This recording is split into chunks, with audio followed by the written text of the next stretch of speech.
कसं आहे? सगळ्या मस्त मजा मी पण आहे. तर मी गावी आलेली आहे आणि गावाला तुम्हाला एक सुंदर असं मंदिर दाखवते मी, जे शंकराचं आणि प्रसिद्ध मंदिर आहे. विंचूर असं गाव आहे छोटंसं. त्या गावामध्ये ही नदी आहे, एकदम सुंदर अशी नदी, छोटीशी नदी आहे. तर तिथे हे मंदिर खूप प्रसिद्ध आहे आणि मी तुम्हाला दाखवते पूर्ण मंदिराचा परिसर मी तुम्हाला दाखवते. तर तुम्ही व्हिडिओमध्ये तसेच राहा. बघू शकता समोर हायवे आहे आणि हा हायवे धुळ्या साईडला जातो आणि इकडे चाळीसगाव हायवे आहे. समोर बघू शकता हायवे तुम्ही. आणि मी लग्नाला आलेली इथे, तर इथे लग्न सुद्धा लागतात तेवढीच. बघू शकता सुंदर असं मस्त वातावरण आहे.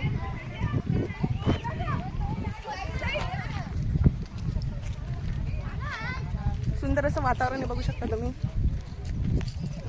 जर कुणाला लग्न लावायची असतील तर तुम्ही इथं येऊ शकता. छोटं मोठं लग्न लागतं, छोटासा हॉल सुद्धा आहे.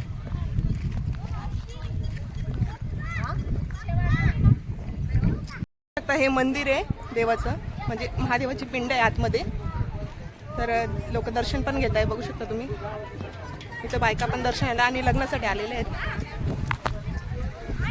सुंदरशी नदी वाहते, सगळी पब्लिक आलेली लग्नासाठी बघू शकता तुम्ही. तर व्हिडिओमध्ये असेच राहतात. तर नेक्स्ट व्हिडिओ बघा, पूर्ण पिंड आहे तिथे दाखवते तुम्हाला. जर या बायका हरवलेल्या आहेत तर प्लीज कुणाला माहीत असेल यांचा घर किंवा मी ॲड्रेस देते तुम्हाला, तर जर माहीत असेल तर प्लीज यांना घेऊन जावे. हे माझं लय डोकं खातायत कधीपासून या सगळ्या माझ्या. बघा ही बाई बघा, ओळखीची वाटते का कुणाला? ही एक बाई, ही बाई जास्त खात्या पित्या घरची आहे बघू शकता तुम्ही. ती बाई सुकलेली आहे, तिचा नवरा तिला खायला देत नाही. नाही बाई तुझ्या नाही. हे बघा ही माझी आई आहे, हिच्या बरोबर काही कमेंट करायचं नाही. ही माझी आई आहे. जस्ट कॉमेडी करते.